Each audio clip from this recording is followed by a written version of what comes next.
how important is a sufficiently disclosed invention disclosure form is when it comes to drafting a robust patent portfolio, and what measures one should take as a patent lawyer to get most of the information out from the inventors, considering they shy away from giving you the information when you ask. How do you tackle this situation in your day-to-day work? Usman, we can start from you on this. Yeah, probably it starts out first and foremost with trust, right?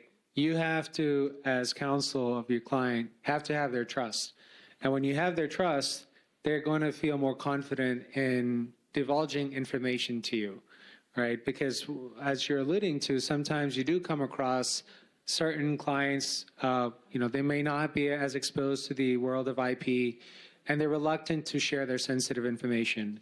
And they feel vulnerable that they're giving up this information to the public. So there's ways to mitigate that, but it starts with the human-to-human interaction, which is let me reassure them, let me earn their trust. So their client, you earn their trust first. That's the first thing. Second thing, how can you make your client's life easy? That starts out by asking the right questions. Questions that sometimes they themselves don't think about, right? So for instance, for most inventors, their invention is the greatest thing on earth, right? You may not share that view as your counsel. And the market may not share that view from the counsel. But it's important to understand their view, right? And then it's important to kind of merge that with the market expectations or what's out there. So understand what is great about your client's invention, and then find a way to incorporate that into the application and get sufficient disclosure. Ask the right questions, right?